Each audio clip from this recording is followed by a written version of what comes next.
नमस्कार, city news Muzaffarpur आप सभी दर्शकों का स्वागत करता है और मैं हूं आपके साथ नीरज श्रीवास्तव। खबरों का सिलसिला शुरू करने से पहले आइए एक नजर डाल लेते दिन भर की खास सुर्खियों पे। हेडलाइंस के प्रायोजक हैं नीलकमल एक्सक्लूसिव शोरूम। नहाय खाए के साथ लोक आस्था का महापर्व चैती छठ पूजा की हुई शुरुआत। पताही कोविड केयर सेंटर को पुनः चालू करने की मांग को लेकर नगर विधायक विजेंद्र चौधरी ने अपने आवास पर दिया धरना। और रेलवे परिसर और सदर अस्पताल में कोरोना जांच के दौरान आम लोग उड़ा रहे सोशल डिस्टेंसिंग की धज्जियां। तो ये थी आज की सुर्खी और अब खबरें विस्तार से। लोक आस्था का महापर्व चैती छठ पूजा की शुरुआत व्रतियों ने नहाय खाए के साथ की। व्रतियों ने बूढ़ी गंडक नदी में पवित्र स्नान कर भगवान भास्कर की पूजा अर्चना की। 4 दिवसीय लोक आस्था का महापर्व चैती छठ पूजा नहाय खाए के साथ शुरू हुआ। सुबह में पवित्र स्नान के बाद व्रतियों के नहाय खाए का प्रसाद ग्रहण किया। इस दौरान व्रतियों के घर पर प्रसाद खाने के लिए श्रद्धालुओं की भीड़ लगी रही। इससे पहले सुबह में बूढ़ी गंडक नदी में व्रतियों ने स्नान किया। शनिवार को खरना पूजन की जाएगी। छठ के नहाए खाए के दिन आई खाना में अरबे अरवाइन सेन्हा नमक सब चीज़ लौका कुम्हरा ये सब मन रहल है। सेन्हा नमक वाला रहरी के दाल मूंग के दाल आई खाना बना के नरवे निकटे गंगा जल तुलसी जल छोड़ के अगिन जमा के तब सबके भगवान के भोग लगा के तब अपने गढ़हाज कैली बाल बच्चा के सबके गढ़हाज करवा रहा है। आई से हमारा देह पर चैती छठ शुरू सोमवार के दिन से हमर देह फरहर हो जाए। आई चैती छठ से छठी मैया लगी आई देह थर थर काँपे थे से कैसे छठी मैया हमरा से पार लगल। हाँ क्या मांगी? मांग रहल वारी से कोरोना इतना दुनिया पृथ्वी में हाला है। कोरोना यहाँ से सबतर से दूर हो जाओ। छठी मैया सबतर जहाँ है तहाँ होंक दो। सबतर के आवाज़ नगर बस्ती आवाज़ सरपंच आवाज़ एकरा पीछे हमरो बाल बच्चा हमरो गार्जियन बेटा पोता सब नात नतनी बेटी दामाद सब आबाद रहो हमहू आबाद। शहर में बढ़ते कोरोना के संक्रमण को देखते हुए नगर विधायक विजेंद्र चौधरी ने पताही कोविड सेंटर को पुनः चालू करने की मांग को लेकर सरकार के खिलाफ अपने आवास पर धरना दिया। नगर विधायक विजेंद्र चौधरी ने अपने आवास पर पताही हवाई अड्डे पर कोविड-19 कैंप दोबारा खोले जाने की मांग को लेकर धरना दिया। विजेंद्र चौधरी ने कहा कि आज पूरे देश में कोरोना बीमारी पहले से अधिक विस्फोटक रूप लेकर आ गई है। जिले के अस्पतालों में कोरोना मरीज के लिए बिस्तर भी नहीं मिल रही है। इसलिए हमने धरना के माध्यम से पताही कोविड सेंटर को पुनः चालू करने की मांग की है। खिलाफ में कोरोना खत्म करने के लिए आज 4 घंटे का धरना पर हम बैठे हैं यहाँ अपने निवास स्थान पर। हम ये चाहते हैं, पहले तो अपील करते हैं बिहार के लोगों से, मुजफ्फरपुर के लोगों से और देश के लोगों से कि कोरोना के खिलाफ सब लोगों को इस जंग में साथ देना चाहिए। पार्टी जाति धर्म सबसे ऊपर उठ करके सब लोगों से अपील है कि दूरी मेंटेन करें, ज़रूरत हो तभी घर से निकलें। कोविड को हराना जरूरी है। अभी बहुत भयंकर रूप से फैल रहा है। आम जनों का संकट है। मुजफ्फरपुर में कोई व्यवस्था नहीं है, सीट की व्यवस्था नहीं है। तो हम सब लोगों से अपील करेंगे कि अपना बचाव अपने स्वयं करने का प्रयास कीजिए। और चुनाव देश में हो रहा है, उस चुनाव को रद्द करना चाहिए, मना करना चाहिए। पंचायती चुनाव को टाल देना चाहिए जब तक बीमारी खत्म नहीं होता है। कैसे लोग वोट गिराएंगे, कैसे लोग प्रचार करेंगे? अभी जो सरकार का निर्देश आता है उसी निर्देश को पालन सरकार के लोग नहीं कर रहे हैं। इससे क्या होने वाला है? कहाँ जा रहे हैं हम लोग? मंच पर भाषण देते हैं दूरी बनाए रखिए और उनकी रैली और सम्मेलन हो रहा है उसमें दूरी कोई बनाया नहीं जाता है। तो अभी कुंभ मेला में हजारों लोग बीमार हो गए, हजारों लोग पीड़ित हो गए। तो ये बड़ा दुखद स्थिति है। पताही कोविड सेंटर को पुनः चालू करने की मांग को लेकर जिला कांग्रेस अध्यक्ष ने जिलाधिकारी से मुलाकात कर ज्ञापन सौंपा। बढ़ते कोरोना संक्रमण को देखते हुए कांग्रेस के जिलाध्यक्ष समेत कार्यकर्ताओं ने पताही हवाई अड्डा पर फिर से कोविड-19 कैंप खोले जाने की मांग को लेकर जिलाधिकारी से मुलाकात कर ज्ञापन सौंपा। कांग्रेस के जिलाध्यक्ष अरविंद कुमार मुकुल ने कहा कि जिले में लगातार कोरोना संक्रमित मामले बढ़ते जा रहे हैं। पताही हवाई अड्डा पर कोविड-19 कैंप खोला गया था, वहां संक्रमित रोगियों की अच्छी तरह इलाज हो रही थी। हम लोगों ने ज्ञापन के माध्यम से सरकार से इसे दोबारा खोले जाने का आग्रह किया है। सरकार और राज्य सरकार फेलियर है। यह सरकार जो है यह धृतराष्ट्र की तरह जो है कि पब्लिक को मरने के लिए छोड़ दिया है। आप जाइए सदर अस्पताल में, आप जाइए श्री कृष्ण मेडिकल कॉलेज में और कोई भी प्राइवेट हॉस्पिटल में, इतना लापरवाह वहाँ के डॉक्टर और कर्मचारी हैं कि उसको अगर स्वस्थ भी है तो वो हॉस्पिटलाइज होंगे तो उसको मौत निश्चित है। ऐसे यह निकम्मी सरकार को अविलंब रिजाइन कर देना चाहिए, इसलिए कि जनता के रक्षा में ये विफल हुए हैं। ये अच्छे दिन कब आएंगे? न वेंटिलेटर है, न ऑक्सीजन है, न बेड है। जनता त्राहिमाम कर रही है और जनता का सुधि लेने वाला कोई नेता नहीं है। सबको जो है सैनन बजाकर अपना दो गाड़ी एस्कॉर्ट लेके चल रहे हैं कि हम मंत्री हैं, हम मुख्यमंत्री हैं। जनता के सेवा के लिए ये लोग कोई ध्यान नहीं दे रहे हैं। 1 साल इनको मौका मिला है और 1 साल में अगर कोविड-19 को चाहते तो यह कंट्रोल कर लेते, लेकिन इनको बंगाल चुनाव से और इनको जो है कि विधायक के खरीद फरोख्त से मध्य प्रदेश से फुर्सत नहीं मिला है। अब यह जो है कि सिर्फ बयानबाजी दे रहे हैं, फेंकू की तरह, बयान बहादुर की तरह। प्रधानमंत्री अच्छे दिन आएंगे, 15-15 लाख देंगे। यहाँ हजार लोग जो है मर रहे हैं, 2 लाख से ऊपर लोग संक्रमित हो गए हैं। और हमारे नेता राहुल गांधी जी, प्रियंका गांधी जी बार इनको ट्वीट करके बार इनको जो है कि आगाह किए, लेकिन ये मानने के लिए तैयार है। ये विपक्ष को भी जो है कोई इज्जत नहीं कर रहे हैं। सदर थाना क्षेत्र के द्वारा शराब मामले में पकड़े गए 4 कारोबारी की कोरोना जांच के बाद एक युवक निकला कोरोना पॉजिटिव। सदर थाना की पुलिस ने भगवानपुर के अलकापुरी मोहल्ले से 4 शराब के डिलीवरी बॉय को एक कार और स्कूटी में रखे शराब के साथ गिरफ्तार किया है। पकड़े गए शराब माफिया की पहचान सरैया थाना के श्री कृष्णपुर निवासी राजा कुमार, नंदपुरी भगवानपुर निवासी मुकेश कुमार, कांटी थाना के चैनपुर निवासी अजीत कुमार और एक अन्य के रूप में हुई है। हैरानी की बात तो यह है 4 शराब माफिया में एक कोरोना पॉजिटिव निकल गया, जिसके बाद पुलिस कर्मियों के बीच हड़कंप मच गई। जेल जाने से पूर्व सदर अस्पताल में इन चारों का कोविड का जांच करवाया गया था, जिसमें से एक शराब माफिया पॉजिटिव निकला, जिसे कोर्ट के आदेश पर एसकेएमसीएच में भर्ती कराया गया है। वहीं स्वास्थ्य विभाग ने संपर्क में आए पुलिसकर्मियों को जांच कराने के लिए कहा है। मामले में मौके पर मौजूद सदर थाना के दरोगा राजेश कुमार ने बताया कि गुप्त सूचना के आधार पर इन सभी को पकड़ा गया था। न्याय में प्रस्तुत करने से पहले जांच करवाया गया, जहां यह मामला सामने आया। शराब के केस में हम लोगों को से पता मिली है 14 तारीख को सुबह में हमारे ये राकेश कुमार एएसआई और करमदेव राव रेड छापामारी करके लौट रहे थे तो 2 संदिग्ध गाड़ी दिखी, उनको रोकने के क्रम में गाड़ी में ये मारुति कार चेक किए तो उसमें शराब की बोतलें थी, जिसमें 4 आदमी मौके ही से गिरफ्तार किए गए।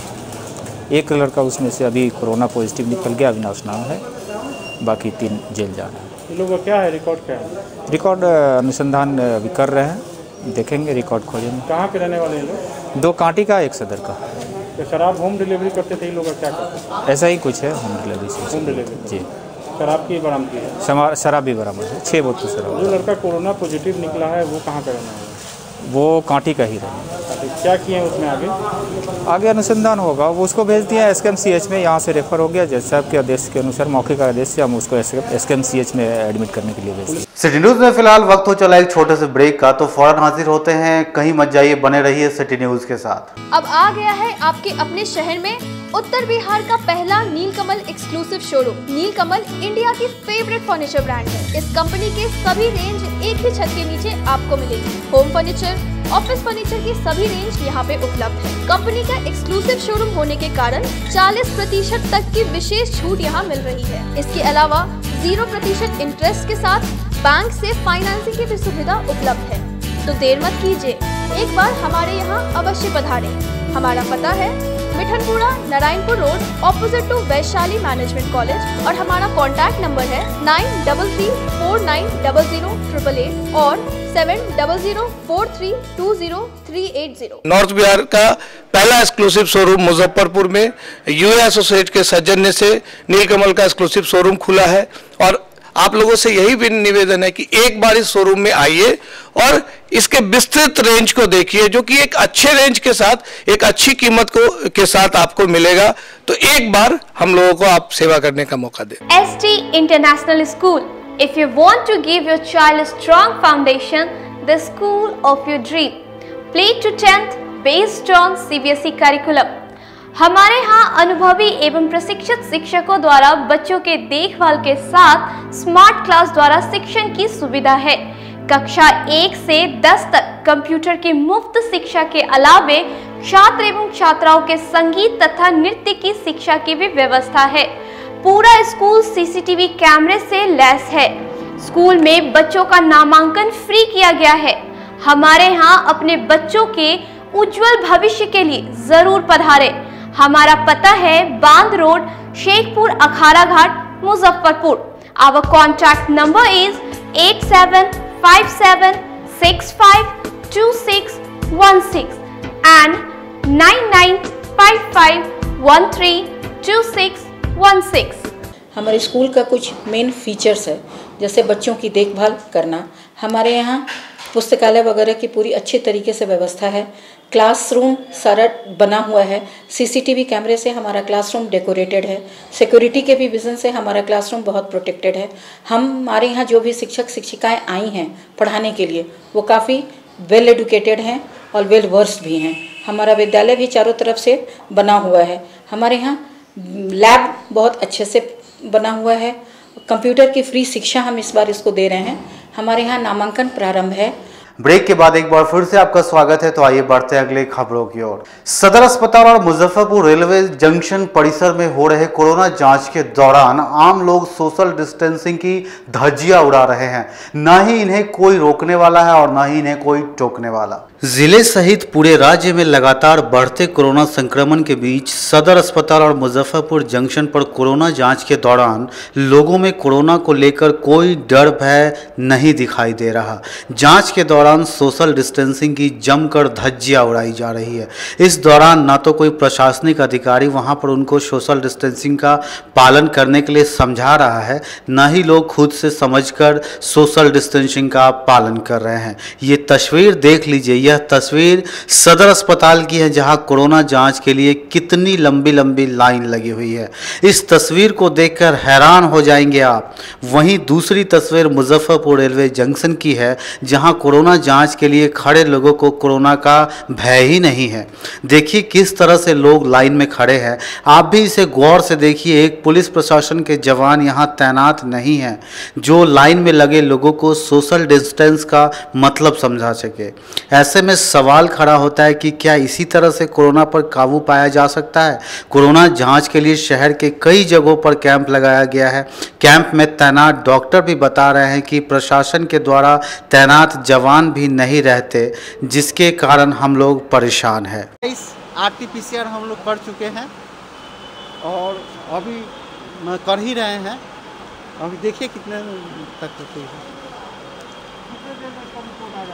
रिपोर्ट 72 घंटे के बाद आता है। ये मैसेज के द्वारा नोटिफिकेशन मिलता है। आप लोगों को खासकर क्या परेशानी हो रही है यहाँ पे?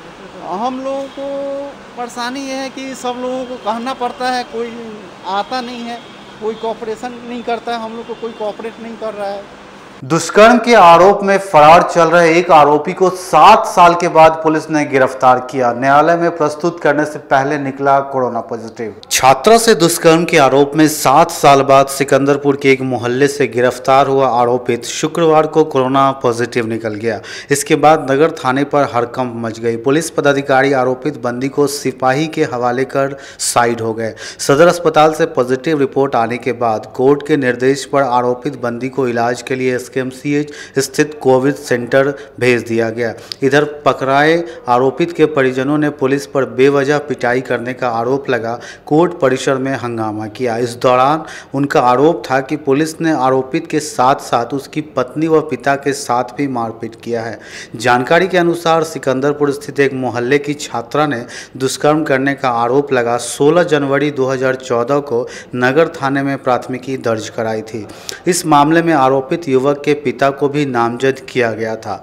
मामले में पुलिस ने पहले उसके पिता को गिरफ्तारी कर जेल भेज चुकी थी, लेकिन आरोपित युवक अभी तक फरार चल रहा था। केस के आईओ दरोगा सुनील पंडित को गुरुवार की रात गुप्त सूचना मिली थी कि आरोपित अपने घर पर है। इसके बाद पुलिस टीम के साथ छापेमारी कर उसे गिरफ्तार कर लिया गया। शुक्रवार दोपहर 12 बजे तक उसे थाने के हाजत में रखा। फिर जेल भेजने से पहले जब उसका सदर अस्पताल में मेडिकल कराया गया, जो वह कोरोना पॉजिटिव पाया गया। लड़की वाला केस मतलब कई साल से 8 साल से क्या घटना है 2013 का केस था। ये लड़का नहीं था, लड़की खुलियाम घूम रहा है। लड़का आया, इसका मम्मी का तबीयत खराब था ना, तो होली में आया देखने, तब देखने तब इसको रात पुलिस पकड़ के ले गया है, खूब मारा है, घर में घुस गया, सब लेडीज सुता हुआ था। सब लोग के मारने लगा, उसको पकड़ के ले गया रात 12 बजे, रात के 12 बजे के खुशबू कुमारी प्रेम चल रहा था। खुशबू और भोला का 10 बरस हो गया। 8 बरस 2013 का यह घटना है। लड़की जो है आई, इसका धंधा है कि 2 महीना 1 महीना रहेगी। हम जो है चले गए जेल जाने के बाद जो है वह 50,000 रुपया ले करके आशा देवी अपने बेटी को जो यूपी भेजा और 1 महीना यूपी में रह करके और 50,000 घोट करके चलाई। उसके बाद फिर जो है दूसरे लड़का के साथ यह काम किया। उसका धंधा यही है, उसका हर बेटी का। 4 गो बेटी, 4 जब हमरा सुलह की बात हुई कोर्ट में, तो कहती है कि 1 लाख रुपया दीजिएगा तब हम सुलह करेंगे। हम कहे कि हमारे पास पैसा नहीं है। या घटना का मेन कारण है कि हमसे पैसा मांगी थी आशा देवी, खुशबू के मतारी। हमारे पास पैसा नहीं था, हमें इनकार कर गए कि हम गरीब आदमी, हम पैसा कहाँ से दें। खुशबू कहाँ के रहने वाली है? मोहल्ले के है, सिकंदरपुर की है, अम्बेडकर नगर के। भी आरोप लगाए थे जी, उसमें हमारा भी नाम है। हम जेल भी गए हुए हैं। हाँ, निकल गए। इसको जेल भेजा जा रहा है। हाँ, इसको भेजा जा रहा है। और का जो है बेल हो चुका हुआ है। 6 आदमी इसमें है। कब इसको पुलिस उठाया था? रात 12:30 बजे उठाया है। हम लोग सभी कोई सोए हुए थे। गायघाट के कमरथू गांव के निवासी दिनेश सहनी गुजरात के समुद्र में मछली मारने के दौरान पाकिस्तान सेना ने पकड़ लिया, जिसके बाद दिनेश सहनी का पूरा परिवार सरकार से मदद की गुहार लगाई। पाकिस्तान की जेल में बंद गायघाट थाना क्षेत्र के कमरथू गांव निवासी दिनेश सहनी के परिजनों का रो रो कर बुरा हाल है। दिनेश सहनी के परिजनों ने केंद्र और राज्य सरकार से गुहार लगाया है कि उन्हें जल्द से जल्द रिहा कराया जाए। दिनेश के वृद्ध पिता चंद्रेश्वर सहनी का और बुरा हाल है। जानकारी के अनुसार कमरथू गांव निवासी दिनेश सहनी गुजरात में रहते थे और एक कंपनी में नौकरी करते हुए समुद्र में मछली पकड़ने का काम करते थे। मार्च महीने में पाकिस्तान की जल सेना ने एक भारतीय नौका को पकड़ लिया, जिसमें दिनेश सहनी भी मौजूद थे। पाकिस्तान जल सीमा में घुसने का आरोप लगाकर उन्हें गिरफ्तार करके पाक से जेल में डाल दिया गया है। इस खबर से दिनेश के पूरे परिवार में मातम का माहौल है। उनके गांव कमरथू में भी लोग चिंता में हैं, क्योंकि भारतीय कैदियों के प्रति पाकिस्तान का रवैया काफ़ी खराब होता है। परिजनों की गुहार पर सांसद अजय निषाद ने भी केंद्र सरकार को पत्र लिखकर दिनेश को वापस बुलाने की मांग की है। दिनेश के पुत्र रोहित ने बताया कि पापा के इंतजार में पूरा परिवार के लोग ठीक से खाना नहीं खा रहे हैं। कई दिनों बाद घर में खाना बनता है। दिनेश के पिता चंदेश्वर सहनी ने बताया कि पाकिस्तान जल सीमा में घुसने का आरोप लगाकर उन्हें गिरफ्तार कर लिया गया है। परिजनों ने इंसाफ की गुहार लगाई है। चंदेश्वर सहनी नाम है, हमारे लड़का है दिनेश सहनी। और कुछ दिन आगे से पोरबंदर में काम करता था। दूसरे के ठेका है, वो ठेकेदार पोरबंदर का है, मजदूरी करता था। 5-6 गो धिया पुता है, उसके पालते थे उसी से। और अखनी पकड़ा गया तो हाल रोजी कुछ नहीं है। और धिया पुता खाने लिए मरता है। तो एक को कमाने वाला ही है, 6 को 7 को खाने वाला है। अब क्या किया जाए? जे इंदिरा सरकार से हम लोग अर्जी करते हैं जो हमारे लड़का के किसी तरह छूटा जाए। क्या हुआ है आपके लड़का के साथ में? वही बोट पर काम करता था, मछुआरे वाले।